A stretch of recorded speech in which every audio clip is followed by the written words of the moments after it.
आजचा दिवस तसाच आहे. आज आपल्या राज्याचे उपमुख्यमंत्री अजितदादा पवार आपल्या महाराष्ट्राला पोरकं करून गेले. पण एक वाक्य बोलून जातो, आज ज्यांची त्या अजितदादांची जी आई तिथं आहे ना, त्या आईला विचारा तिच्या अंतःकरणामध्ये काय वेदना होत असतील ते. त्या आईला विचारा. आज आई पाहत असेल, ती आई त्या विज्ञानाकडे बघून म्हणत असेल, अरे विज्ञाना, हे विमान तरी कशाला तयार केलं रे तू? हे विमान तरी कशाला तयार केलं? हे विमान जर नसतं ना, माझा बाळ आज जिवंत असता. मी हे कशा करता बोलतोय? आज अत्यंत दुर्दैवी घटना घडली. अजितदादा पवार आज महाराष्ट्राला सोडून गेले. मला वाक्य काय बोलून जायचंय? मला फक्त एवढंच बोलून जायचं, आपली आई जिवंत असताना जर लेकरू गेलं, तर लेकरू गेल्यानंतर त्या लेकराच्या वेदना त्याच्या आईला विचारा.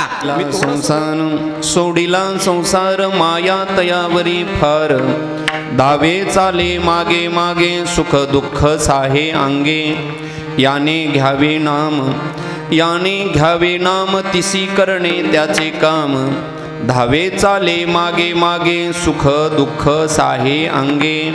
तुका म्हणे भोळी तुका म्हणे भोळी विठ्ठल कृपेची कोवळी, धावे चाले मागे मागे सुख दुःख साहे अंगे. पांडुरंगा करू प्रथम पांडुरंगा करू प्रथम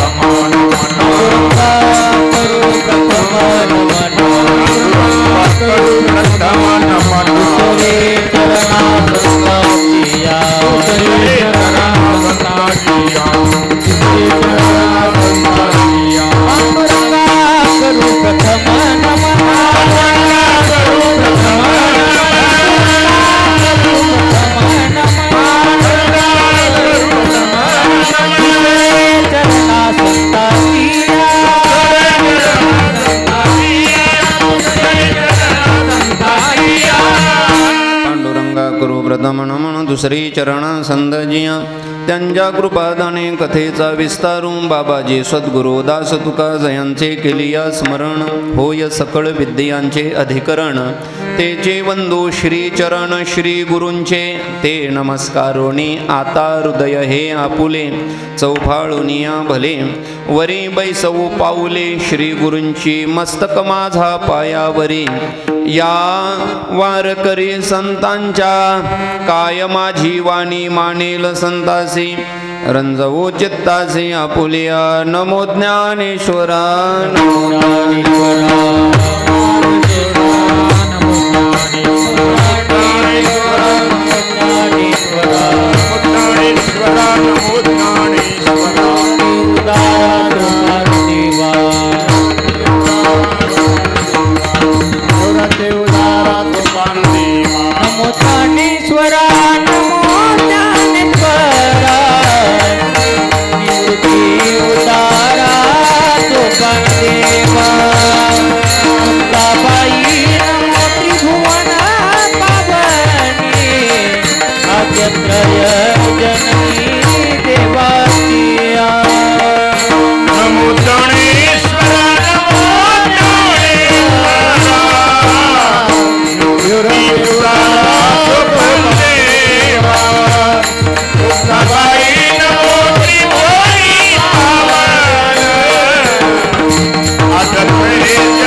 ज्ञानेश्वरा निवृत्ती उदारा सोपान देवा.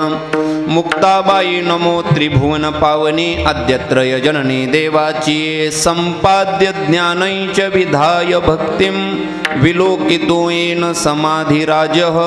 वैराग्यवन्तं सुविचारयुक्तं, नमामि जोगं शिरसा गुरुंतं. जेने पंढरी सारिखाची आपुला धामणगाव केला, वैकुंठाधिपती श्री सखा विठ्ठल सोयरा जोडियेला. जो का भक्त विरक्त भूतळवटी विख्यात हा बोधला, त्या श्री सद्गुरु मानकोजी चरणी साष्टांग मी घातिला. विठ्ठल विठ्ठल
संसार माया तयावरी फार धावे चाले मागे मागे सुख दुःख साहे अंगे. जगद्गुरु श्री तुकाराम महाराज या अभंगातून भगवान परमात्म्याच्या अंतःकरणातील एक प्रेमाचा विषय प्रगट करत आहेत. विठ्ठल विठ्ठल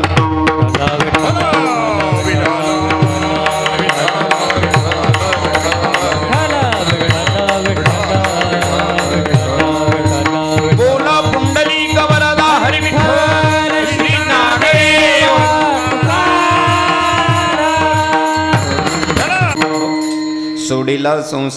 सोडिला संसार माया तयावरी फार धावे चाले मागे मागे सुख दुःख साहे अंगे. अनंत कृपा सिंधू पंढरीश पांडुरंग परमात्म्याच्या विश्वमाऊली ज्ञानेश्वर महाराजांच्या आदी करून सर्व साधू संतांच्या कृपा प्रसादाने सालाबादप्रमाणे याही वर्षी आपल्या मौजे रायवाडी या ठिकाणी संपन्न होत असणारा हा भक्ती महोत्सव आणि या भक्ती महोत्सवातील आजच्या दिवसाची कीर्तनरूपी सेवा माझ्या वाटेला आलेली आहे.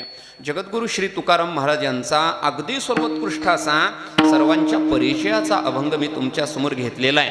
मला थोडंसं अभंगाकडे बोलण्याच्या अगोदर सर्वात महत्त्वाचा आहे तो मध्ये परिहार द्यायचा झाला तर सालाबादप्रमाणे याही वर्षी संपन्न होत असणार हा भक्ती महोत्सव आहे. मला वाटतं या उत्सवाकरता मी पाठीमागलच्या 2-4 वर्षाखाली आलो होतो पण खूप वर्षानं भाऊला माझी आठवण आली म्हणून भाऊच्या चरणावरती मी नतमस्तक होतो. हे सर्वच माझी प्रेमाची मंडळी आहेत. आता सर्वांच्या नामाचा उल्लेख न करता आता फक्त एकाच नामाचा उल्लेख करून मी कीर्तनाला सुरुवात करतो. विठ्ठल विठ्ठल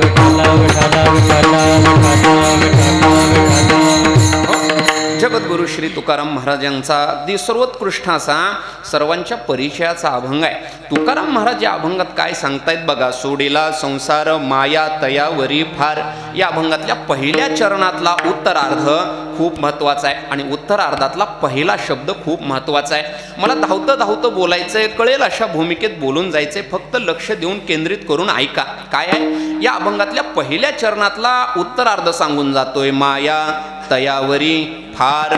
तो माया शब्द आहे का.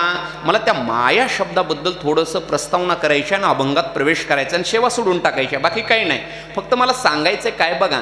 तो माया शब्द ज्यावेळेस या अभंगामध्ये आलेला आहे ती माया इथं नेमकं घ्यायची तरी कोणाची, तर ती माया इथं वेदांत्याची माया नाही घ्यायची, मुळीच नाही घ्यायची. मग हा माया शब्द किंवा या माया शब्दाचा अर्थ तरी नेमका काय आहे. शब्दकोशामध्ये माया शब्दाचा अर्थ होतो प्रेम. शब्दाकडे लक्ष द्या माझ्या. या माया शब्दाचा अर्थ होतो प्रेम. माया म्हणजे प्रेम. भगवान परमात्मा प्रेम करतोय असा त्याचा अर्थ होतोय. आता मला थोडंसं बोलून जायचंय. प्रेम या शब्दाबद्दल बोलत असताना मला सांगा बरं, जीवसृष्टीमध्ये अध्यात्म ही एक गोष्ट बाजूला ठेवा आणि प्रपंच ही एक गोष्ट बाजूला ठेवा, किंवा बोलायचं झालं तर परमार्थ हा ही एक गोष्ट बाजूला ठेवा आणि नंतर हा प्रपंच ही एक गोष्ट बाजूला ठेवा. मला हे का बोलून जायचंय त्याचं कारण आहे, प्रपंच असो अथवा परमार्थ असो दोन्हीमध्ये प्रेमाची आवश्यकता असते. प्रेमाशिवाय मानवी जीवनामध्ये सुख हा शब्द समोर येत नाही. मी थोडंसं बोलू, मी बोलत नाही, महाराजांचं प्रमाण देतो बघा. प्रेमाविना नाही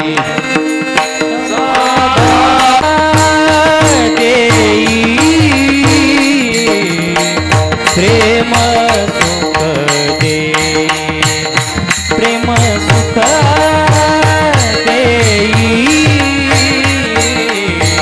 प्रेम सुख दे, प्रेम सुख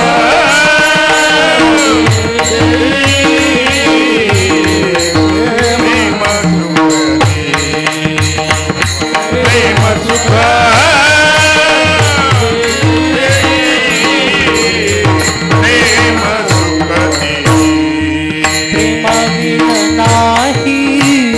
समाधान, प्रेम बिन नाही समाधान, प्रेम बिन नाही समाधान, प्रेम सुख देई, प्रेम सुख देई, प्रेम सुख देई, प्रेम सुख प्रेमा विना नाही समाधान,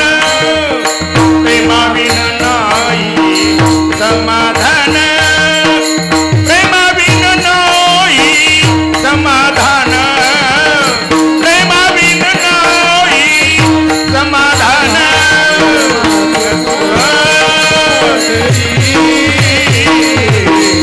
प्रेम सुख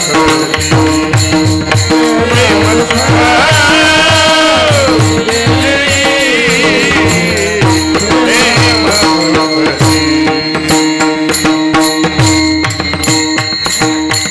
प्रेमाविन नाही समाधान. महाराज काय सांगतात? प्रेमाविन नाही समाधान. समाधान हे प्रेमाशिवाय उत्पन्न होत नाही. मला थोडंसं आणखी धावतं बोलायचं आहे. त्याकरता अगदी महत्त्वाचा मुद्दा आपला काय चाललाय ते थोडंसं लक्ष द्या. अभंगातल्या पहिल्या चरणातला उत्तरार्ध काय सांगतोय? माया तयावरी फार. माया या शब्दाचा अर्थ होतोय प्रेम. हे प्रेम प्रपंचातलं असो अथवा परमार्थातलं असो, दोन्हीमध्ये प्रेमाची आवश्यकता सर्वांनाच आहे. मग या प्रेमाशिवाय समाधान प्राप्त होत नसतं. प्रेमाविन नाही समाधान. आता ऐका, प्रेमाशिवाय समाधान जर प्राप्त होत नसेल तर या अभंगातल्या पहिल्या चरणातला उत्तरार्ध माया शब्द हा प्रेम आहे. त्या प्रेमाबद्दल जर बोलायचं झालं तर आमच्या गुरुनाम गुरु जोग महाराज वारकरी शिक्षण संस्थेमध्ये एक संत शांतीब्रह्म मारुती बाबा कुरेकर बाबांचं नाव तुम्ही सर्वांनी ऐकलेलं आहे. बाबा पाठामध्ये बोलत असताना एक वाक्य बोलून जातात किंवा त्या प्रेमाचे काही 3 प्रकार सहजासहजी करून जातात. तसे ते प्रकार ढोबळ भाषेतले आहेत, पण मला अभंगात प्रवेश करण्याकरता आवडले म्हणून सांगतो, बाकी काही नाही. ऐका, प्रेम या शब्दाबद्दल बोलत असताना बाबांनी पहिला प्रकार केला. प्रेमाचे काही 3 प्रकार ढोबळ प्रमाणे करत असताना पहिला प्रकार केला, त्याला स्वाभाविक प्रेम असं म्हटलं जातं. दुसरा प्रेमाचा प्रकार आहे त्याला संबंधजन्य प्रेम असं म्हटलं जातं. आणि तिसरा प्रेमाचा प्रकार आहे त्याला आपल्या इकडं रूपजन्य प्रेम असं म्हटलं जातं. शांतीब्रह्म बाबा पाठामध्ये बोलत असताना म्हणतात प्रेमाचे काही 3 प्रकार आहेत. पहिला प्रेमाचा प्रकार आहे त्याला स्वाभाविक प्रेम असं म्हटलं जातं. दुसरा प्रेमाचा प्रकार आहे त्याला संबंधजन्य प्रेम असं म्हटलं जातं. आणि तिसरा प्रेमाचा प्रकार आहे त्याला आपल्या इकडं रूपजन्य प्रेम असं म्हटलं जातं. मला या तिघांची पण प्रमाणं द्यायची, तिघांची पण उदाहरणं द्यायची आणि अभंगात प्रवेश करायचा आहे. फक्त धावतं ऐका. काय आहे? पहिला प्रकार आहे त्याला स्वाभाविक प्रेम असं म्हटलं जातं. आता हे स्वाभाविक प्रेम कोणी कोणावर केलं हे जर कळायचं असेल तर मला वाटतं माता भगिनी आता लांब बसलेली आहेत, मला ह्या फोकसमुळे थोडंसं दिसत नाही, पण दिसत जरी नसल्या तरी आता थोडंसं लक्षात येईल माझ्या. ऐका, मला थोडंसं बोलून काय जायचंय बघा. पहिला प्रेमाचा प्रकार आहे त्याला स्वाभाविक प्रेम आपण असं म्हटलं जातो. स्वाभाविक कोणाचं कोणावर प्रेम असतं सांगू? एकच वाक्य बोलतो. स्वाभाविक 3 माणसाचं प्रेम असतं. कोणाचं कोणावर असतं सांगतो. स्वाभाविक प्रेमामध्ये पहिला जर भाग बघितला तर आईचं प्रेम लेकरावर स्वाभाविक आहे. मला सांगा, तिच्या अंतःकरणात काही गाठ आहे का हो लेकराबद्दल? अहो काहीतरी त्या लेकरापासून आपल्याला मिळावं असं वाटतं का हो त्या आईला? नाही वाटत. तरी सुद्धा ती आई आपल्या लेकरावर प्रेम करते. त्या प्रेमाला स्वाभाविक प्रेम असं म्हटलं जातं. आणि संतांनी जनावर जे प्रेम केलं त्याला स्वाभाविक प्रेम म्हणतात. आणि देवानी भक्तावर जे प्रेम केलं त्या प्रेमाला स्वाभाविक असं प्रेम म्हणतात. प्रेमाचे काही भाग सांगितले, त्यामध्ये पहिला भाग सांगितला त्याचं नाव स्वाभाविक प्रेम आहे. माता भगिनी मला खरं सांगा, एका प्रश्नाचं उत्तर द्या. मला खरं सांगा, आपण आपल्या लेकरावरती प्रेम करतो ते प्रेम स्वाभाविक आहे का नाही? अंतःकरण आपोआपच द्रवित होतं का नाही? आपल्या लेकराबद्दल होतं का नाही? व्हावंच लागतं. माता भगिनीला एक प्रश्न विचारतो, सहजासहजी सुरुवात आहे म्हणून. माता भगिनी खरं सांगा, जोपर्यंत आपली माय जिवंत असते तोपर्यंत आपल्या इथं स्वाभाविक प्रेम जिवंत असतं. एकदा काही माय गेली ना, जीवनातलं स्वाभाविक नावाचं प्रेमच बाजूला संपलं जातं. माता भगिनी एक शब्द आठवा, मला थोडंसं बोलून जायचंय. मला खरं सांगा, तुम्ही ज्या दिवशी माहेरला जात होता, जोपर्यंत तुमच्या माहेरला तुमची माय जिवंत होती तोपर्यंत तुमच्या माहेरला माहेर पण शिल्लक होतं. ज्या दिवशी तुमची माय माहेरातून निघून गेली ना, त्या दिवशी माहेरातलं माहेर पण संपलं का नाही सांगा? संपलंच. मी सांगून जातो, जोपर्यंत आपली माय जिवंत होती तोपर्यंत आपल्या माहेरला माहेर पण शिल्लक होतं. जोपर्यंत आपली माय जिवंत होती तोपर्यंत आपल्या डोक्यावरती मायेचा पदर शिल्लक होता. जोपर्यंत आपली माय जिवंत होती तोपर्यंत अंतःकरणामध्ये प्रेम नावाची अवस्था शिल्लक होते. मी सांगून जातो, ज्या दिवशी आपली माय गेली त्या दिवशी हा सगळा प्रकार संपूर्ण गेला. म्हणजे माय गेली की प्रेम नावाचा घटकच संपून जात असतो. माता भगिनी, आठवा तो क्षण ज्या क्षणाला तुमची माय जिवंत होती, तुम्ही जात होता माहेरी. माहेरी गेल्यानंतर घडायचं काय? तुमची माय तुम्ही माहेरला आल्या आल्या असं म्हणायची, बाळा नको रे काम करू, नको रे म्हणायची. आईला, आपली आई लेकराला म्हणायची, नको काम करू. कशाला काम करते? तुला सगळं काम सासरी गेल्यानंतर करावं लागतं. सासरी गेल्यानंतर काम करावं लागतं म्हणून माहेरी आपली माय आपल्याला काम करू देत नव्हती का नाही? मी सांगतो, ज्याची माय जिवंत आहे ना, ज्याची आई जिवंत आहे ना, आणखी सुद्धा तुम्ही बघा माहेरला माता भगिनी, तुम्ही गेल्यास तुमची आई तुम्हाला काम करू देते का? नाही देत तुमची आई तुम्हाला काम करू देऊ. मी हे का बोलतोय? त्याचं कारण आहे, जोपर्यंत माय जिवंत आहे, जोपर्यंत आई जिवंत आहे, तोपर्यंत प्रेम नावाचा घटक जिवंत आहे. आणि ज्या दिवशी आपली आई गेली त्या दिवशी प्रेम नावाचा घटकच पोरका झाला. विठ्ठल विठ्ठल.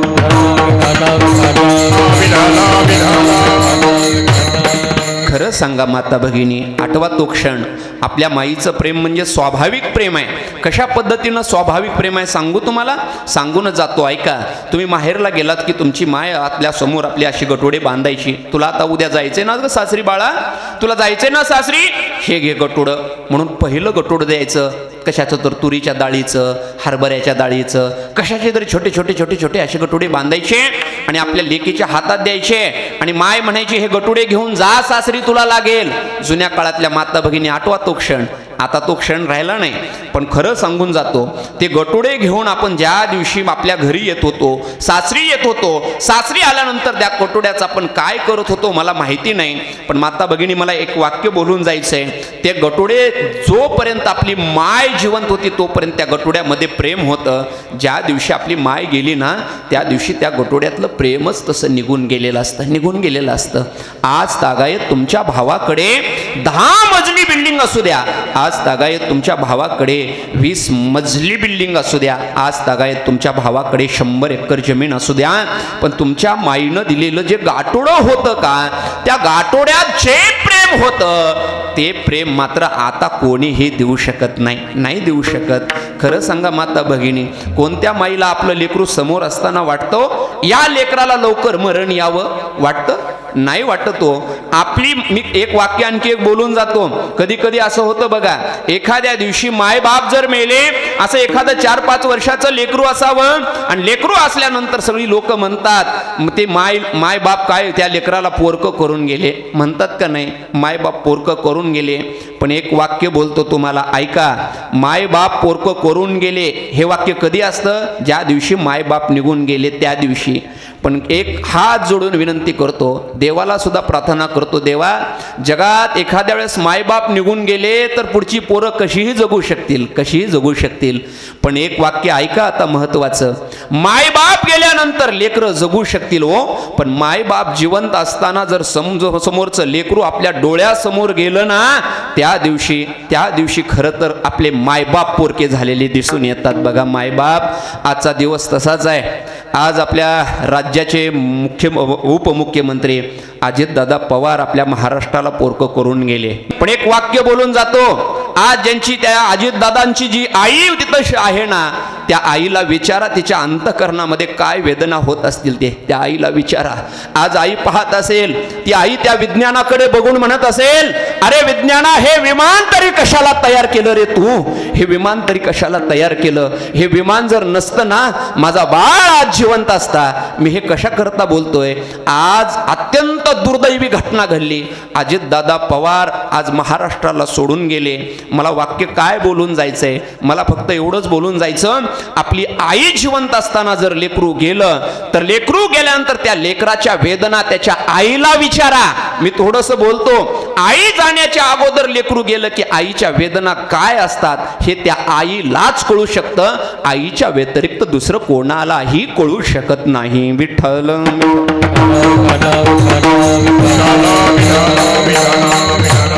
मी हे का बोलतोय? त्याचं कारण एवढंच आहे, या अभंगातल्या पहिल्या चरणातला उत्तरार्ध माया, माया या शब्दाचा अर्थ आहे प्रेम, हा शब्दाचा अर्थ सांगतोय. आणि त्या प्रेमावर हे चाललंय.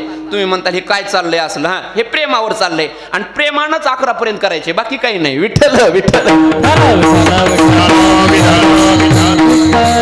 आता ऐका, जरा मोकळं सोकळं ऐका. प्रेम या शब्दाचा अर्थ मी करत होतो, माया या शब्दाचा अर्थ करत होतो प्रेम. प्रेमाचे 3 प्रकार केले. पहिला प्रकार आहे त्याला स्वाभाविक प्रेम म्हणतात. स्वाभाविक प्रेम कोणाचं कोणावर आहे? स्वाभाविक प्रेम आपल्या आईचं लेकरावर स्वाभाविक प्रेम आहे. माय बापाचं प्रेम स्वाभाविक आहे. कशा पद्धतीनं सांगू का तुम्हाला? सांगायचं झालं तर एक प्रमाण आपल्या इकडं दिलं जातं बघा. आईचा कळवळा कशा पद्धतीने लेकुराचे हित, लेकुराचे हित, लेकुराचे हित, लेकुराचे हित, लेकुराचे हित,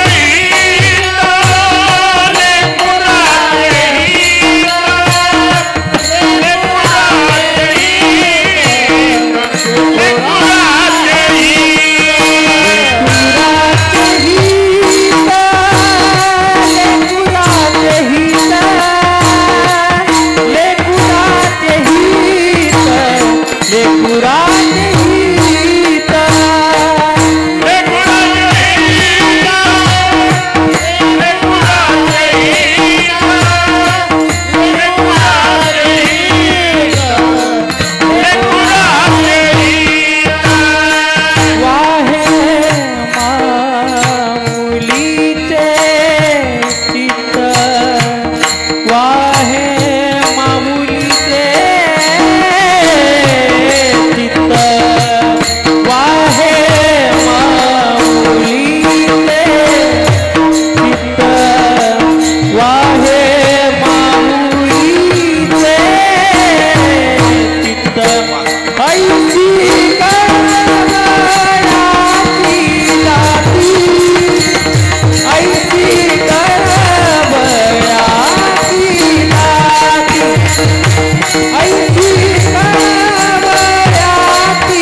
चित्ती अवघी बाळकाची आता थोडंसं बोलून काय जायचंय बघा. मी काय सांगत होतो, लेकुराचे हित हे एक प्रमाण दिलं. मला सांगायचे काय, स्वाभाविक प्रेमाचा जर विचार केला तर ते स्वाभाविक प्रेम आपल्या आईनं लेकरावर करावं, हे स्वाभाविक प्रेम आहे. मी सांगून जातो, मी कधी कधी बोलत असतो कीर्तनामध्ये, ज्ञानोबरायांचा कालखंड तुम्ही बघा आणि ज्ञानोबरायांचा कालखंड बघितल्यानंतर ज्ञानोबरायांच्या कालखंडामध्ये 4 भावंड आहेत का नाही? त्यामध्ये निवृत्ती दादा आहेत, सोपान काका दादा आहेत, ज्ञानोबराय आहेत आणि 4थ्या चिमुकल्या 4 वर्षाच्या मुक्ताई आहेत. याचं चरित्र खूप गोड आहे महाराज. अहो, काही कालखंडामध्ये आमच्या ज्ञानोबरायांना म्हणजे या 4 भावंडांना आळंदीमध्ये वावरायला वाव नव्हता वाव. विठ्ठलपंत आणि रुक्मिणी माता जिवंत आहेत. जिवंत असताना त्यांना आळंदीमध्ये जाण्याकरता सुद्धा वाव नसायचा. आपले आई बाप जिवंत असताना ज्ञानोबरायांसारख्या 4 भावंडांना त्या आळंदीमध्ये फिरायला लोक नाही द्यायची, म्हणायची ही संन्याशाची पोरं आहेत, ही संन्याशाची कार्टे आहेत, द्या हाकलून त्यांना तिकडं असं म्हटल्यानंतर मला खरं सांगा, आपल्या लेकराला गावातलं कोणी जर मारत असेल, हाकलून देत असेल, लाता घालत असेल, तर ते कोणत्या आई वडिलांना बरं वाटतो? कोणत्या आई वडिलांना? अहो आपल्यासारख्याच्या तर वाटणारच नाही. मग जगाचे करते विश्व माऊली ज्ञानेश्वर महाराज आहेत, त्या ज्ञानोबरांच्या मायबापाला तर बरं वाटतंय का सांगा? नाही वाटत हो. मायबापांनी विचार केला, विठ्ठलपंतांनी रुक्मिणी मातेनं विचार केला, आता करावं काय? आपल्या लेकरांना जगामध्ये वावरायला मिळावं म्हणून आपण काहीतरी प्रयत्न केले पाहिजेत. चला म्हटले पैठणला गेले. पैठणला गेल्यानंतर पैठणच्या सभेमध्ये बसले आणि सांगितलं आमच्या लेकरांना जगामध्ये वावरायला मिळावं म्हणून काहीतरी प्रायश्चित असलं तर सांगा, कुठं शुद्धीपत्र मिळालं तर सांगा म्हटल्यानंतर तिथल्या ब्राह्मण मंडळीने मात्र अजिबात शुद्धीपत्र दिलं नाही. काही हे काय कारणास्तव बराच कालखंड गेला आणि कालखंड गेल्यानंतर घडतंय काय बघा. बराच कालखंड गेल्यानंतर आमचे विठ्ठलपंतांनी रुक्मिणी माता परत पैठणला जातात. पैठणच्या धर्मसभेमध्ये बसतात. धर्मसभेमध्ये बसून सर्वांना विनंती करतात, आमच्या लेकरांना जगामध्ये वावरण्याकरता काहीतरी प्रायश्चित असलं तर सांगावं. असं प्रायश्चित म्हणल्यास ब्राह्मण मंडळीने सांगितलं, तुमच्या लेकरांना जगामध्ये वावरायला मिळावं असं वाटतंय ना, तुम्हाला एकच करावं लागेल आणि ते प्रायश्चित म्हणजे देहत्यागाचं प्रायश्चित आहे. देहत्यागाचं.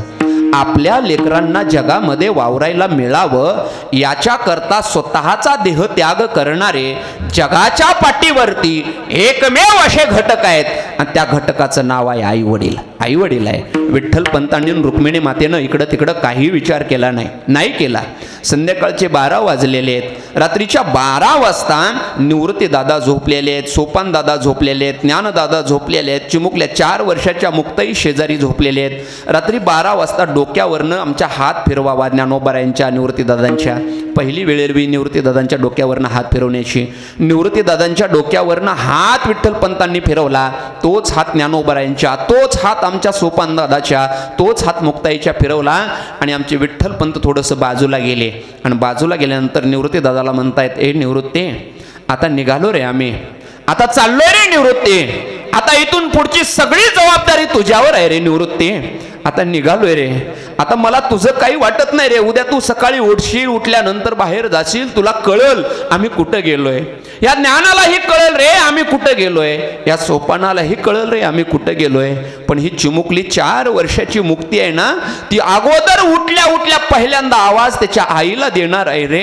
पण सकाळी ती उठल्या आईला आवाज दिला ना, तर तिला मात्र तुला समजवता येणार नाही रे.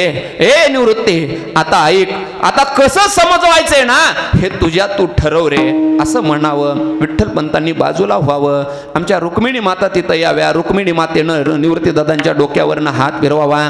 तोच हात परत आमच्या ज्ञानोबरायांच्या, तोच हात सोपान दादाच्या जावा. पण शेवट माय आहे, शेवट आई आहे. आई जावी चिमुकल्या 4 वर्षाच्या मुक्ताईकडे बघावं आणि बघितल्यानंतर समोर मुक्ताईंना घ्यावं. घडते काय बघा. मुक्ताईंना बघावं, समोर घ्यावं, डोक्यावरनं हात फिरवावा, ढसा ढसा रडावं, म्हणावं, हे मुक्ते, आता उद्या समज मी सकाळी आता राहणार नाही ग, सकाळी 6 वाजता तर तू उठली ना, पहिल्यांदा आवाज तू मला देणार आहे ग मुक्ते, पण पहिल्यांदा आवाज मला दिल्यानंतर मुक्ते मी आता इथं राहणार नाही ग मुक्ते, राहणार नाही ग. आता नाही जरी राहिले ना मुक्ते, एक कर मुक्ते, तुझ्या करता तुझे आई वडील म्हणजे हे 3 जण आहेत. हे निवृत्ती दादा आहे ना, तुझा वडील आहे ग, आणि हे ज्ञान दादा आहे ना, ही तुझी आई आहे ग, आणि सोपान दादा हा तुझा भाऊ आहे ग. मुक्ते, आता मात्र आम्ही उद्या राहणार नाही. कोणत्या आईला आपलं 4 वर्षाचं लेकरू सोडून जावं वाटतो? कोणत्या आईला जावं वाटतं सांगा ना? कोणत्याच माईला आपलं 4 वर्षाचं लेकरू सोडून जाऊ वाटत नाही, नाही जाऊ वाटत.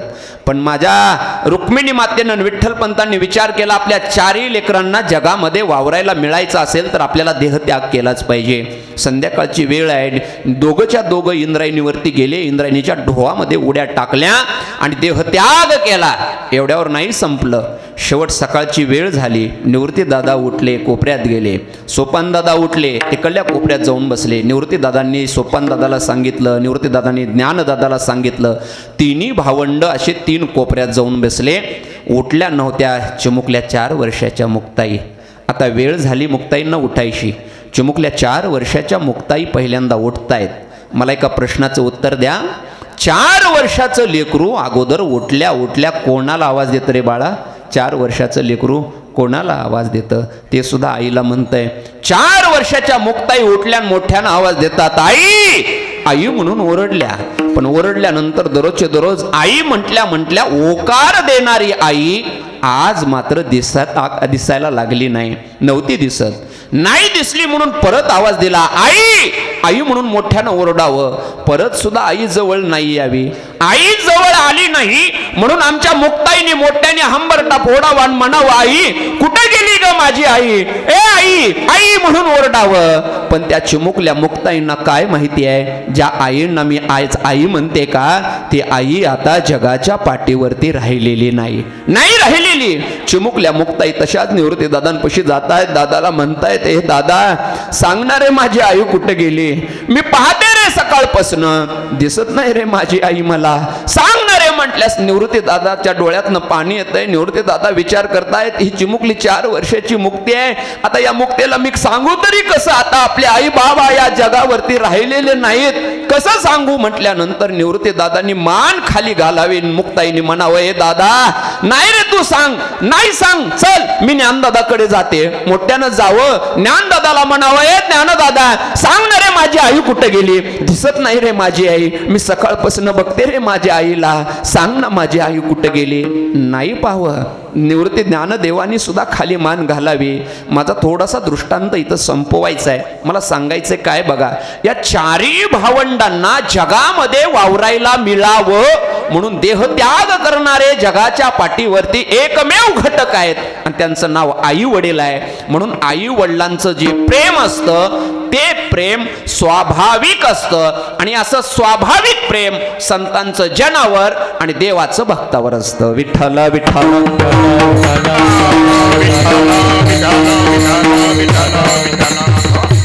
कळालं. माझा चाललाय विषय काय बघा.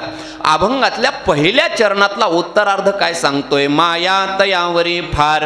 तो माया शब्दाबद्दल बोलतोय, हा बाकी काही नाही. हा तुम्ही म्हणताल कुठं गेला, हा गेला कुठं ते सांगण्याकरता परत एकदा येतो. माया माया या शब्दाचा अर्थ होतो प्रेम.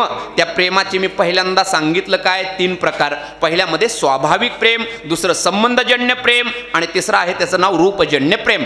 आता राहिला प्रश्न कशाचा? दुसऱ्या घटकाचा. म्हणजेच प्रेमाचा पहिला घटक त्याचं नाव स्वाभाविक प्रेम. कळालं. स्वाभाविक प्रेम कोणाचं कोणावर असतं. आता दुसरा घटक आहे त्याला संबंधजन्य प्रेम असं म्हटलं जातं. प्रेम म्हणजे माया आणि माया म्हणजे प्रेम. आता ऐका, हा संबंधजन्य प्रेम कशाला म्हणतात थोडंसं बोलू, जरा गमतीनं बोलतो. काय नाव आहे रे तुझं? पवन. तुझं? हा रुद्रा जाधव. तुझं? हा बरं ठीक आहे. हा मस्त मंडळी आहेत. आता कशाला त्यांची नावं परत घेऊ? विठ्ठल विठ्ठल.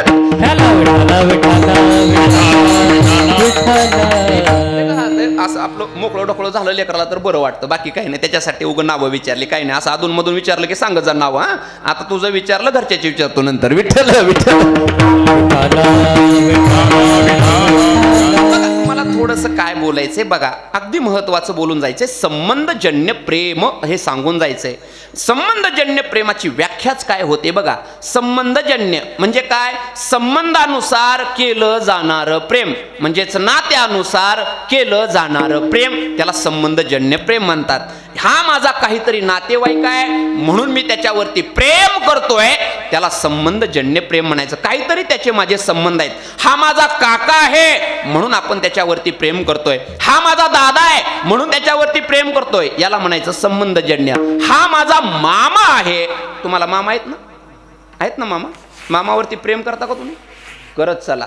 मामाशिवाय कोणी नाही आपल्याला सोडवू शकत वयाच्या 21व्या वर्षी. विठ्ठल विठ्ठल.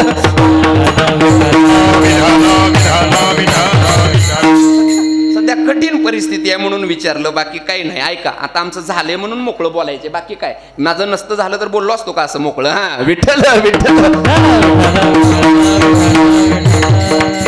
मला काय सांगायचे थोडंसं लक्षात घ्या. संबंधजन्य प्रेम. आपण आपल्या मामावरती प्रेम करतोय याचा अर्थ त्या मामा म्हणजे त्याचा आणि आपला काहीतरी संबंध आहे, त्याचा आणि आपलं काहीतरी नातं आहे. म्हणून नात्यानुसार केलं जाणारं म्हणजे संबंधानुसार केलं जाणारं जे प्रेम आहे त्याला संबंधजन्य प्रेम असं म्हणतात. मी थोडंसं प्रमाण देतो, ऐका. प्रमाण काय द्यायचंय मला सांगायचंय. संत महात्म्यांनी असं संबंधजन्य प्रेम केलं. संत महात्म्यांकडे सुद्धा काही ना काही सोयरे आहेत बघा, मामा आहेत, काका आहेत, पण त्यांचे सोयरे नेमकं ते कोण आहेत? माझे सोयरे सज्जन संगाती पाय आठविती विठोबाचे पाय आठविती विठोबाचे हे माझे सोयरे सज्जन संगाती पाय आठविती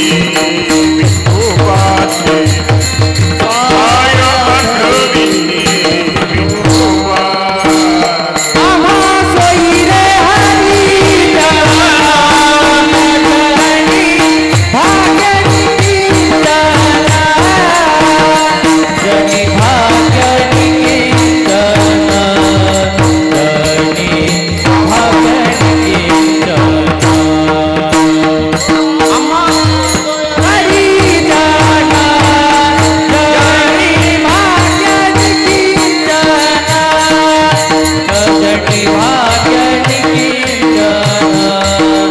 जनी भाग्यनी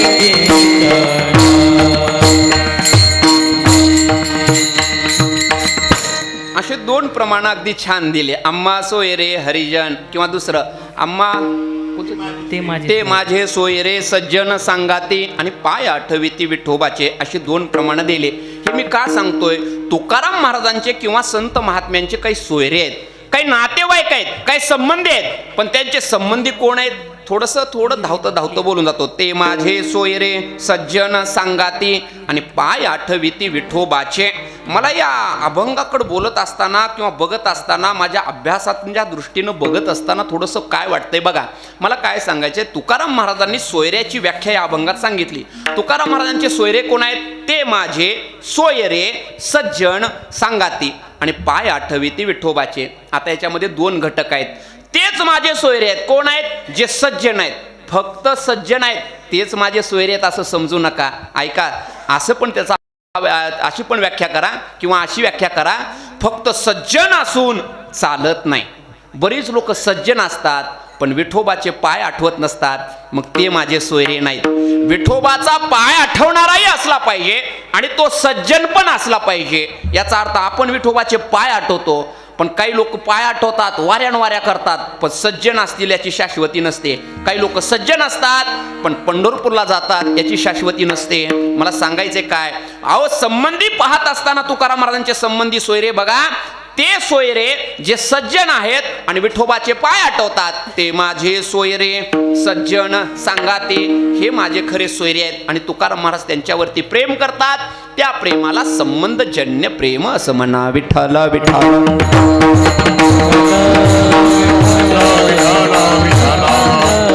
काय झालं बघा, अभंगातल्या पहिल्या चरणातला उत्तरार्ध माया या शब्दाबद्दल आपण बोलतोय. माया शब्दाचा अर्थ होतोय प्रेम. त्या प्रेमाची भूमिका बोलत असताना प्रेमाचे 3 प्रकार केले. एक स्वाभाविक प्रेम, दुसरं संबंधजन्य प्रेम, आता तिसरा प्रकार राहिला त्याला रूपजन्य प्रेम असं म्हटलं जातं. मला आता रूपजन्य प्रेमाची व्याख्या सांगायची आहे. रूपजन्य म्हणजे काय, तर त्याची व्याख्या सरळ होऊन जाते. रूपानुसार केलं जाणारं प्रेम. एखादं सौंदर्यवान दिसायला लागलं की त्याच्यावर आपण प्रेम करतो. थोडंसं बोलायचं झालं तर मोकळं टाकलं. लग्न झालीत ना इथली, एवढ्यांची झालीत, हे सगळी झालीत, त्याचं काय, माझं झाले तसं सगळ्यांचंच झाले. ऐका, मला थोडं बोलायचे. माणसं जरा जवळ असते तर मजा आली असते, आनंद आला असता. हे आता ते कुठंतरी सभेला बोलायल्यासारखं वाटायले मला तिकडले लोक बघून. राम राम कशात असं म्हणावं लागायले.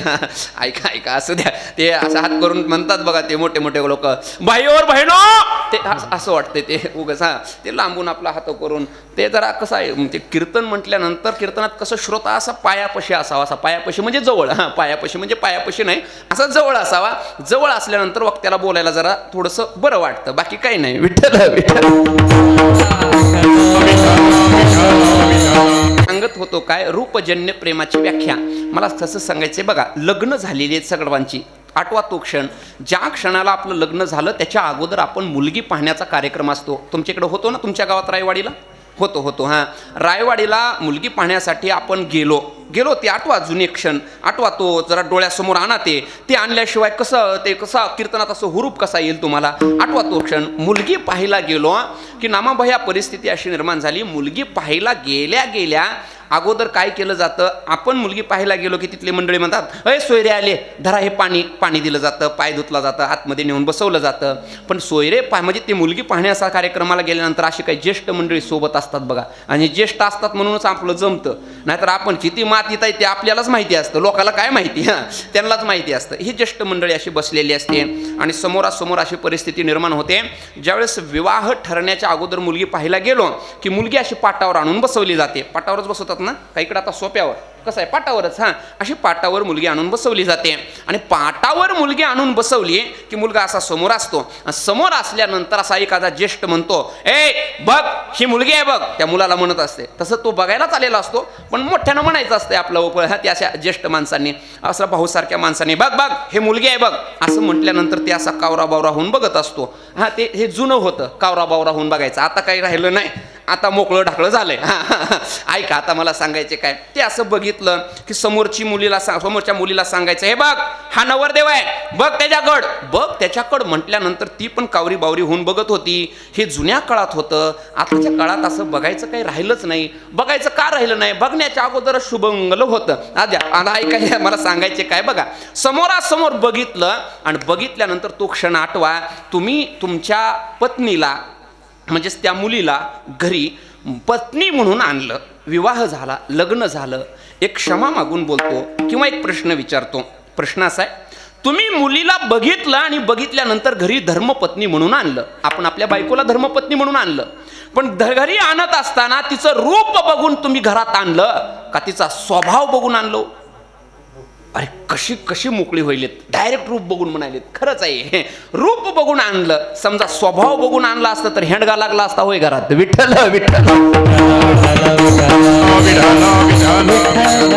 सांगायचंय काय बघा. तर ते नंतर जे प्रेम होतं धर्मपत्नीमध्ये म्हणजे पतीमध्ये आणि पत्नीमध्ये, त्या प्रेमाला रूपजन्य प्रेम म्हणा. रूपानुसार केलं जाणारं प्रेम त्याला रूपजन्य प्रेम म्हणतात. पण आता सांगायचं काय मला बघा, या अभंगातल्या पहिल्या चरणातला उत्तरार्ध माया या शब्दाचा अर्थ सांगायचा आहे. माया शब्दाचा अर्थ प्रेम. प्रेमाचे 3 प्रकार, पहिला स्वाभाविक, दुसरा संबंधजन्य आणि तिसरा आहे त्याचं नाव रूपजन्य. हे 3 प्रेमाचे प्रकार केले. या तिन्ही प्रकारामध्ये प्रमाण दिलं. प्रमाण देत असताना आता हे रूपजन्याचं प्रमाण राहिलं. रूपजन्याचं धावतं प्रमाण देऊन जातो. रूपजन्य प्रेम कसं, ज्ञानेश्वर महाराजांनी ज्या वेळेस आमच्या पांडुरंग परमात्म्याकडे बघितलं त्यावेळेस बघितल्यानंतर त्यांच्या अंतःकरणात सुखाची भावना उत्पन्न झाली. पण भगवान परमात्म्याचं रूप बघितल्यास लोचनी रूप पाहता लोचनी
सुंदर पाता गोपवे महिमावर निताम हे जोडीने मस्तकी वंदेला सुंदर पाता गोपवे महिमा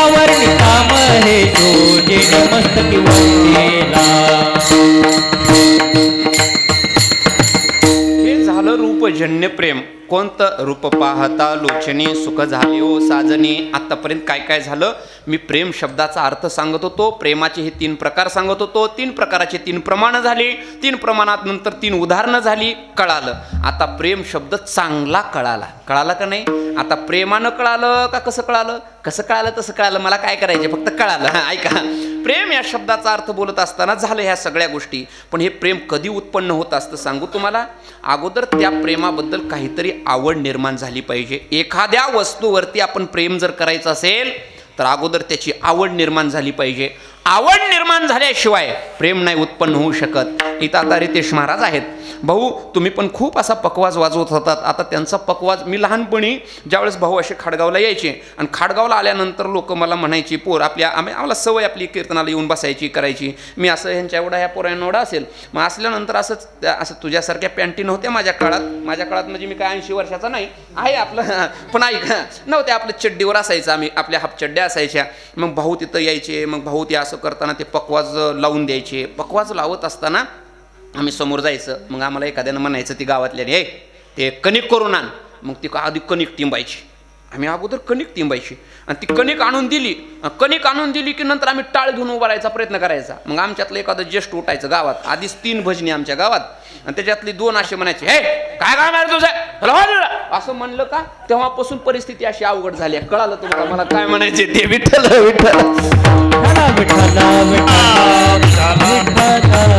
म्हणजे आलं लक्षात आलं मला काय बोलायचे ते. ऐका, मग आता रितेश महाराज इथं पकवाज वाजवतायत. मला सांगायचंय काय बघा, महाराज तुम्ही पकवाज वाजवतायत, भाऊनी पण पकवाज वाजवला, पण लहानपणी तुम्ही डायरेक्ट या पकवाजावरती प्रेम केलं का पकवाजाची अगोदर आवड निर्माण झाली? आवड निर्माण झाली. तुम्ही इथं येत होता, आल्यानंतर लोकांनी वाजवलेलं बघत होता, वाजवल्यानंतर त्याची आवड निर्माण झाली. कसं वाजवतायत, किती छान वाजवतायत, अशी आवड निर्माण झाली.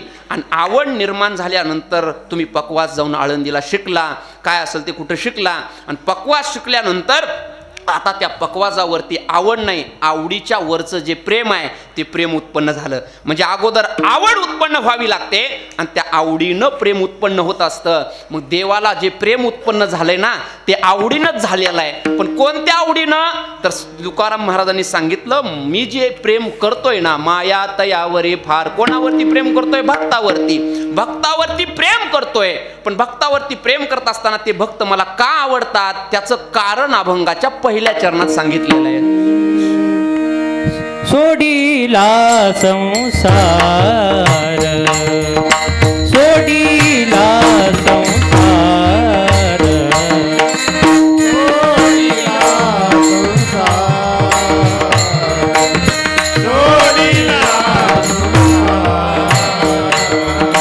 सोडीला संसार, सोडीला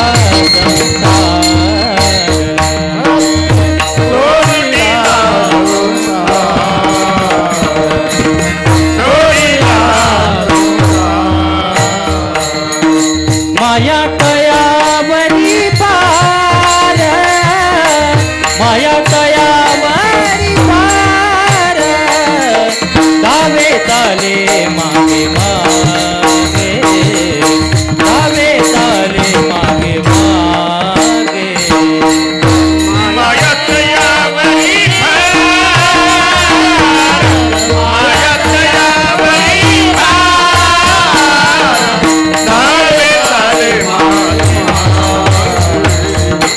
धावे चाले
सोडिला संसार माया तयावरी फार धावे चाले मागे मागे सुख दुःख साहे अंगे विठ्ठल विठ्ठल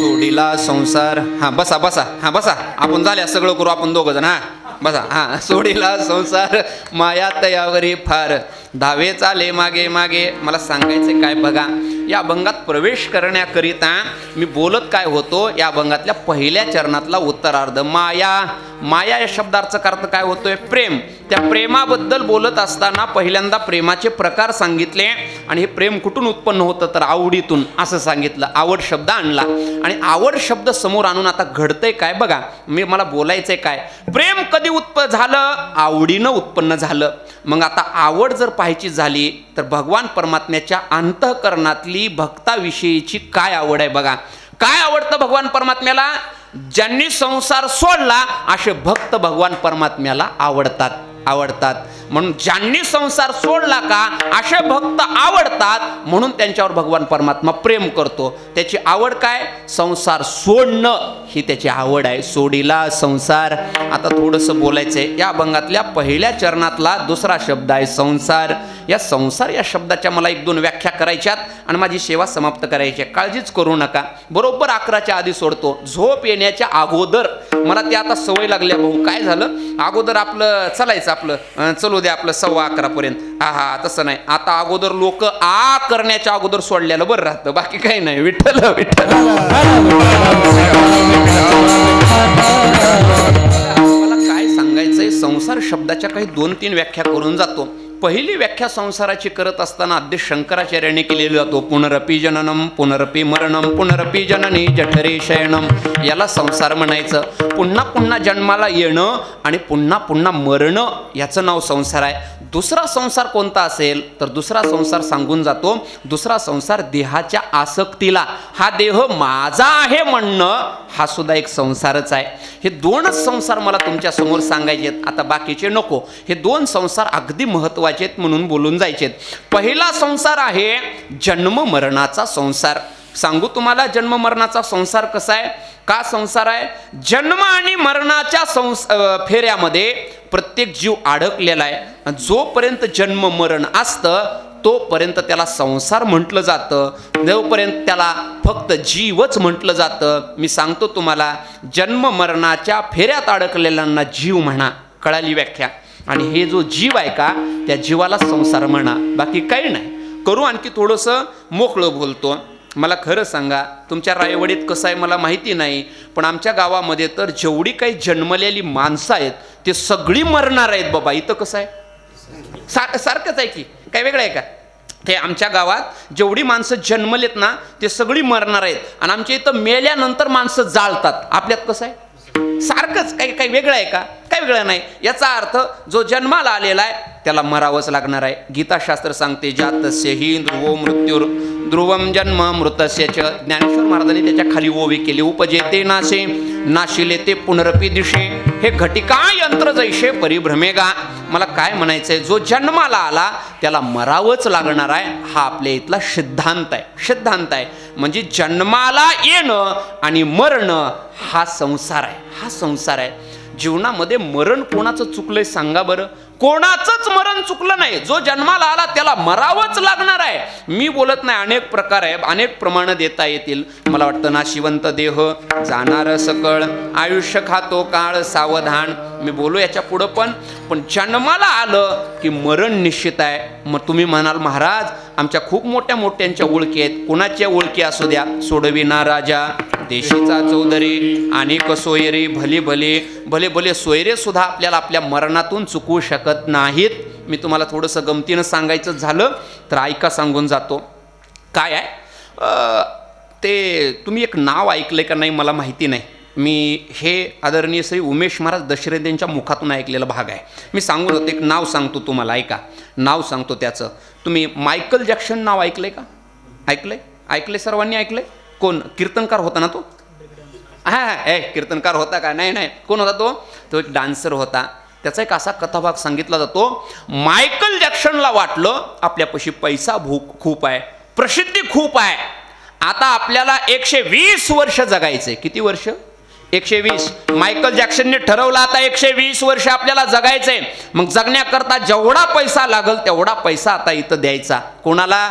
डॉक्टरांना. त्यानं जवळजवळ 32 डॉक्टर सोबत ठेवले म्हणे. त्याच्या चरित्रात म्हणजे त्याच्या त्याच्यात सांगितलं जातं की मायकल जॅक्सनने 32 डॉक्टर कामाला ठेवले होते घरी. 32 एवढा पैसा वाटत होता. ते 32 डॉक्टर काय करत होते? समजा मायकल जॅक्सनला सकाळी उठला की उठल्यापासून तपासणी सुरू व्हायची झोपेपर्यंत. कशा तपासण्या व्हायच्या? डोळ्याचा डॉक्टर वेगळा, कानाचा डॉक्टर वेगळा, नाकाचा डॉक्टर वेगळा, तोंडाचा डॉक्टर वेगळा, हाताचा डॉक्टर वेगळा. मी कधी कधी गमतीनं म्हणत असतो उजव्या हाताचा डॉक्टर वेगळा, डाव्या हाताचा डॉक्टर वेगळा. असे एवढे डॉक्टर सगळे ठेवले. त्याला वाटलं आता आपण 120 वर्ष जगणार आहोत असं त्याला वाटलं त्याला. पण 120 वर्ष जगणार आहोत असं वाटल्यानंतर परिस्थिती अशी निर्माण झाली. त्याला जवळजवळ 40व्या वर्षी अटॅक आला.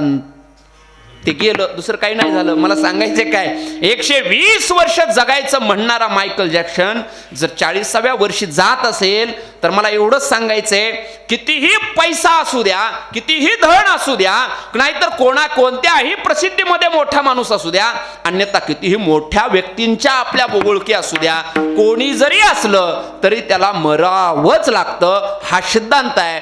अहो त्यालाच मरावं लागतं काय? मी तर सांगतो आपल्यावरती नितांत प्रेम करणारी जगामध्ये बरेच मंडळी आहेत.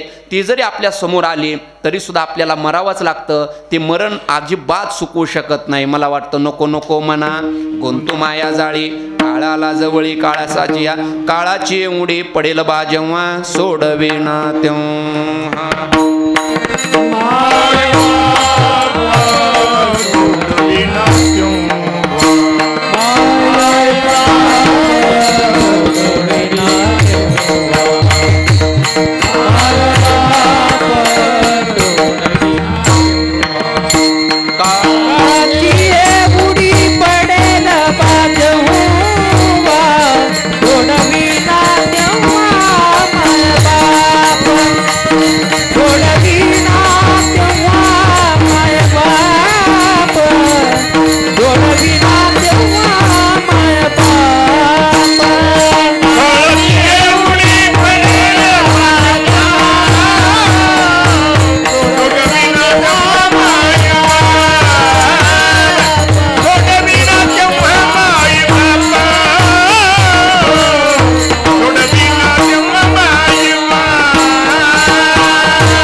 संसार या शब्दाचा अर्थ पहिला आहे, त्याचं नाव आहे जन्म मरणाचा संसार. कळाला? पण असा जन्म मरणाचा संसार भक्तांनी कसा सोडला? एकच प्रमाण देतो याच्यासाठी. कसा सोडला सांगू? तुका म्हणे येणे जाणे नाही आता, राहिलो अनंताचे पाये, किंवा माझे मरण पाहिले म्या डोळा, किंवा मरण माझे मरून गेले मज केले अमर. हा खरा जन्म मरणाचा संसार त्यांनी सोडला. पण कशा पद्धतीनं सोडला? क्षणभरी आम्ही सोसिले वाईट, साधिले अवीट निज सुख. अशा पद्धतीनं आमचा संसार आम्ही सोडला. आणि असा संसार ज्यांनी सोडला त्याच्यावरती भगवान परमात्मा प्रेम करतो. माया तयावरी फार. कळालं? दुसरा संसार आहे देहाच्या आसक्तीचा संसार. एकाच ओवीमध्ये सांगतो आणि पुढे चालतो. कोणती ओवी बघा, एखाद्यानं भगवा ड्रेस जर घातला की लोक त्याला संन्याशी म्हणत असतात. संन्याशी का म्हणतात? घरचा त्याग केला म्हणजे घर सोडलं म्हणून, संसार सोडला म्हणून त्याला संन्याशी म्हणतात. पण ज्ञानेश्वर महाराज त्याला संन्याशी म्हणत नाहीत. ज्ञानेश्वर महाराजांनी संन्याशाची व्याख्या काय केली बघा. मी माझी आईसी आठवण, विसरले जयाचे अंतःकरण, पार्था तो संन्याशी जाण. कोणाला संन्याशी सांगितलं? मी आणि माझं पण ज्यांनी सोडलेलं आहे त्यांना संन्याशी म्हणायचं. मी आणि माझं पण ज्यांनी सोडलेलं आहे त्याला म्हणायचं संसार सोडणं. आणि असा संसार ज्यांनी सोडला त्यांच्यावरती भगवान परमात्मा काय करतो? माया तयावरी फार. तो माया करतो, प्रेम करतो. मला थोडंसं बोलायचंय. कळालं आता हे सगळं? पण तिथं ह्या अभंगातल्या पहिल्या चरणातला माया शब्दानुसार हे फिरवलं. हे फिरवत असताना त्याच चरणामध्ये शेवटचा शब्द आहे बघा. कोणता? माया तयावरी फार. हा फार या शब्दाचा अर्थ सांगू का तुम्हाला? भगवान परमात्मा किती फार प्रेम करतो, किती प्रेम करतो भक्तावरती हे सांगण्याकरता मला थोडंसं तुकाराम महाराजांचं चरित्र सांगावं लागेल. त्यावेळेस लक्षात येईल. आणि एवढं चरित्र सांगतो माझी सेवा समाप्त करतो. बरोबर 11 वाजता. विठ्ठल विठ्ठल. मला काय सांगायचंय ऐका. तुकाराम महाराजांच्या कालखंडामध्ये तुकाराम महाराजांवरती आमच्या देवानं तर प्रेम करावं यात नवल नाही, पण तुकाराम महाराजांवरती देवाने किती प्रेम करावं, फार फार म्हणजे कसं, फार कशाला म्हणतात सांगू तुम्हाला. एखादा जर आपल्यावरती प्रेम करत असेल तर तो वैयक्तिक आपल्यावरती प्रेम करतो. मग वैयक्तिक जर प्रेम करत असेल तर त्याला फार म्हणता येत नाही, फार म्हणता येत नाही. तुकाराम महाराजांवरती देवानी प्रेम वैयक्तिक नाही केलं, त्यांच्या परिवारात असणाऱ्या प्रत्येक मंडळीसोबत त्यांनी प्रेम केलं, प्रत्येक मंडळीवर. थोडासा क्षण सांगून जातो. माता भगिनी, तुम्हाला तुकाराम महाराज सर्वांना माहिती आहेत, तुकाराम महाराजांच्या पत्नी पण माहिती आहेत. तुकाराम महाराजांच्या पत्नीचं नाव होतं जिजामाता. त्या जिजामाताचं चरित्र कसं सांगितलं जातं बघा. जिजामाताचा दररोजचे दररोज एक नियम होता. नियम काय होता ऐका. दररोजचे दररोज जिजामातांचा नियम असा होता की ज्या दिवशी आपले तुकाराम महाराज म्हणजे आपले मालक जेवण करणार नाहीत त्या दिवशी आपण पण जेवण करायचं नाही करायचं. जगामध्ये सर्वात श्रेष्ठ पतिव्रता स्त्री कोण असेल तर ती जिजामाता आहे. मी ठामपणानं सांगू इच्छितो. ऐका, जिजामाता ह्या पतिव्रता स्त्री होत्या. जिजामातांनी दररोजचे दररोज आपले मालक जेवल्याशिवाय आपण जेवणच करायचं नाही असा त्यांचा नियम होता. काय होता नियम माता भगिनी ऐका. दररोजचे दररोज आपले मालक जेवल्याशिवाय जेवण करायचं नाही असा नियम जिजामातांचा होता. म्हणून त्या पतिव्रता होत्या. इथल्या सगळ्यात जिजामाता आहेत सध्या. सगळ्यात जिजामाता आहेत मला माहिती आहे. आहेत ते तसं म्हणल्यास बाकीच्यांना बरं वाटलं नसल, पण बोलून जातो. माता भगिनी एवढं टेन्शन घेऊ नका. आपले तर कुठं घरी गेल्यास तुकाराम महाराज आहेत म्हणून टेन्शन घेऊ नका काही. ते जाऊ द्या. आपलं तुकाराम महाराज असेल तर आपण जिजामाता, नसेल तर मग काही तर दुसरंच विठ्ठल विठ्ठल. तुकाराम महाराजांच्या चरित्रात जिजामाता दररोजचे दररोज आपल्या मालकाचं जेवण झाल्याशिवाय जेवत नाहीत. पण घडायचं काय, तुकाराम महाराज सकाळी 6 वाजता भजनाला निघायचे. कसं, अजितदादा सकाळी 6ला कसे कामाला निघायचे तसं आमचे तुकाराम महाराज भजनाला 6 वाजता निघायचे. सकाळी 6 वाजता भजनाला निघाले की निघत असताना कधीच तुकाराम महाराजांनी आपल्या जिजामातेला सांगितलं नाही, आवले चाललोय बरं आता मी भजनाला. अजिबात सांगितलं नाही, आवले चाललोय बरं रायवाडीला कीर्तनाला. नाही सांगितलं. आपल्याला सांगून यावं लागतं, चाललोय बरं रायवाडीला कीर्तनाला, जाऊ का असं म्हणावं लागतं. आपल्याला जाऊ का म्हणावं लागतं. तुकाराम महाराजांनी जाऊ का म्हटले नाहीत. तुकाराम महाराज डायरेक्ट काहीच म्हणायचे नाहीत. काय असेल ते आपलं साहित्य घ्यायचं आणि डोंगरावरती जायचं. पण कोणत्या डोंगरावर चाललोय तुकाराम महाराजांनी जिजामातेला कधीच सांगितलेलं नाही. तिथं जा तुम्ही देहूला गेल्यास 3 डोंगर आहेत. एक भामचंद्र आहे, भंडारा आहे आणि घोराड आहे. या तिन्ही डोंगरांचा विचार करत असताना परिस्थिती अशी निर्माण होते, या तिन्ही डोंगरावरती तुकाराम महाराज भजनाला जायचे. पण भजनाला जात असताना तुकाराम महाराजांनी आपल्या बायकोला कधीच सांगितलं नाही भजनाला चाललोय म्हणून. तुकाराम महाराज दररोज भजनाला गेले की जिजामातांचा नियम असायचा, डब्बा घ्यायचा आणि निघायचं. पण आता नेमकं गेलेत आपले मालक कोणत्या डोंगरावर, ओळखायचं कसं, कसली भक्ती असेल महाराज. आमच्या जिजामातांनी विचार करायचा तुकाराम महाराज कोणत्या डोंगरावर गेलेत हे जर बघायचं असेल तर चला चौकामध्ये. एका चौकात जायच्या आणि चौकात गेल्यानंतर त्या चौकामध्ये 3 रस्ते गेले आहेत. एक भामचंद्राकडे गेलेला आहे, भंडाऱ्याकडे गेलेला आहे, एक घोराड्याकडे गेलेला आहे.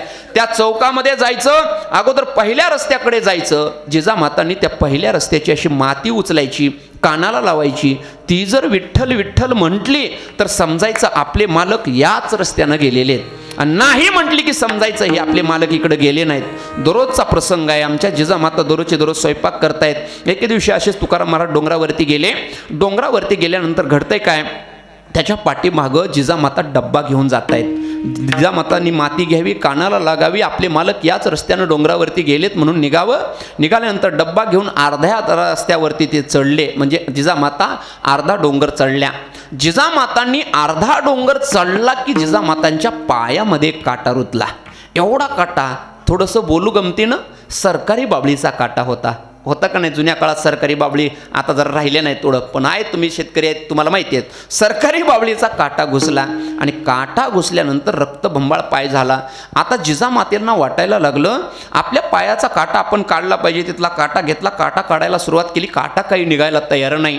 पण आता आपल्या भक्ताच्या पत्नीच्या पायात काटा घुसला हे देवाच्या लक्षात आलं. देवाने विचार केला आता आपण जर तिथं गेलो नाही तर माया तयावरी फार हे प्रमाण पुसावं लागेल. म्हणून भक्ताच्या घरच्यावरती प्रेम कसं असतं, हे प्रेम कशा पद्धतीने हे दाखवून देण्यासाठी तुका देवानी लगेच महाराज एका लहान लेकराचं रूप घेतलं आणि लहान लेकराचं रूप घेतल्यानंतर जिजामाताच्या शेजारी बसले. बसल्या बसल्या जिजामाता म्हणले, अरे तू कुठून आला, कोण आहेस तू, काय असेल तो संवाद झाला.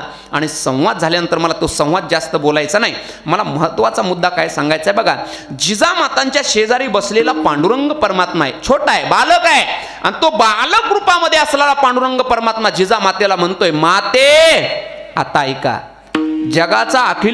जगाचा मालक अखिलेश अखिलकोट ब्रह्मांड नायक पंढरीश पांडुरंग परमात्मा जिजामातेला माते जर म्हणत असेल तर जिजामातेचा अधिकार काय लहान आहे का सांगा? नाही, जिजामातेचा खूप मोठा अधिकार आहे. जिजामाता बसलेले आहेत आणि म्हणावं, माते काय झालंय, हे काय झालंय म्हणल्या. सांगितलं, बाळा काय नाही रे, काटा घुसलाय. काटा घुसलाय का म्हटल्यानंतर जिजामातेला लगेच आमच्या त्या देवाने म्हणजे त्या बालकाने सांगितलं, माते काटा निघतोय का नाही.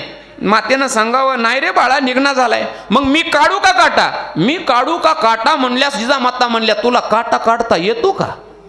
देवाने सांगितलं, चांगल्या चांगल्याची काठी काढलीत, कंसाचा काढलाय, रावणाचा काढलाय, पुतणेचा काढलाय, आणखी बऱ्याच जणांचा काढलाय. रायवाडीत कोण आगावपणा करायला तर त्याचा पण काढायला मी तयारच आहे, असं देव म्हटली. हां ऐका, सगळ्यांचा काटा काढण्यासाठी मी तयार आहे आणि तुमचा काटा न काढायला काय झालं असं म्हटल्यास संवाद झाला. आणि झाल्यानंतर जिजामाते म्हटल्या, ठीक आहे काढता येतो तर काढ. आता घडतंय काय बघा.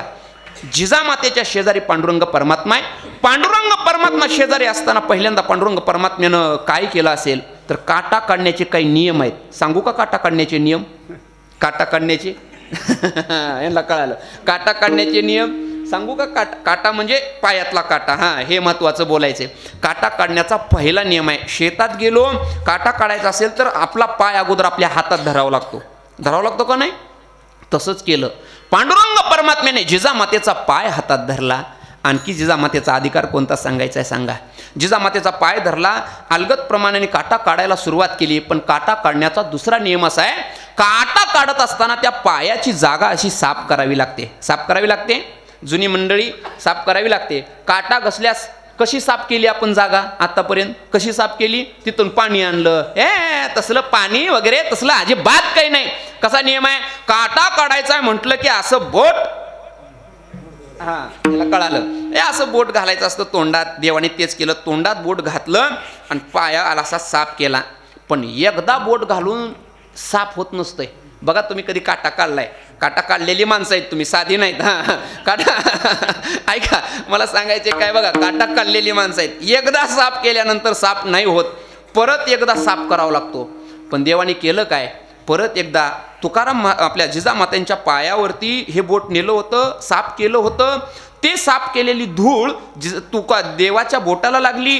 ती धूळ अशी घेतली आणि देवाने परत तोंडामध्ये बोट घातलं. हो आपण एखाद्या वेळेस बोट बदलू, पण देवाने नाही बदललं. दुसरं बोट घेतलं तोंडात, तेच बोट घेतलं तोंडात घातलं आणि परत एकदा लावला. तर देवाला काय झालं माहिती नाही. अतिशोक्ती प्रमाणानं असं सांगितलं जातं, देवाला वाटायला लागलं आता हे परत परत करावं म्हणून देवानं परत बोट घ्यायचं, परत खाली लावायचं, परत घ्यायचं, परत खाली लावायचं. जिजामातेला म्हणायचं, पाय जरा जास्तच घाण झालाय जास्तच घाण झालेला दिसतोय. परत परत तोंडात बोट घ्यायचं, परत परत लावायचं. करता करता अलगद प्रमाणानं काटा काढला. मला थोडंसं पुढं बोलायचं नाही, मला बोलायचं काय बघा. जिजामातांच्या पायामध्ये काटा घुसला तर जिजामातांच्या पायातला काटा काढण्याकरता घरच्यांची गरज लागली नाही. अखिलेश अक्कलकोट ब्रह्मांड नायक तुकोबारांकडे बघून जिजामातांकडे आला. म्हणजे भक्तावरती प्रेम करत असताना तो कसा करतो, माया तयावरी फार फार म्हणजे आपल्या परिवारावरतीही तो प्रेम करतोय. पण कोणाच्या प्रेम करतोय, परिवारावरती ज्यांनी संसार सोडलेला आहे त्यांच्यावरती प्रेम करतोय. सोडीला संसार माया तयावरी फार, धावे चाले मागे मागे सुख दुःख सायांगे. त्यांच्या पाठीमागे धावे चाले मागे मागे, सुख दुःख समान पद्धतीनं तो स्वीकार करतोय. आणि हा स्वीकार करत असताना करतोय काय, काहीच करत नाही, माया प्रेम करतोय. सुख दुःख निर्माण झालं की त्या सुख दुःखाला समोर घेतोय आणि समोर घेतल्यानंतर तो स्वतःहून झेलतोय.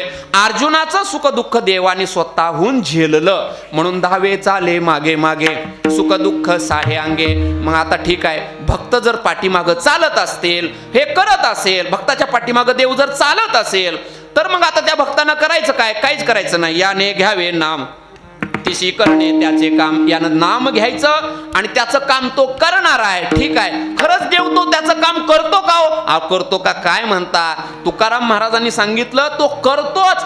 तो एवढा कृपावंत आहे, तो काम करण्याकरता आठाशी आहे, नवे नवे तो कृपेचा भोळा आहे. अभंगाच्या शेवटच्या चरणामध्ये तुकामने भोळी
जय जय विठ्ठल.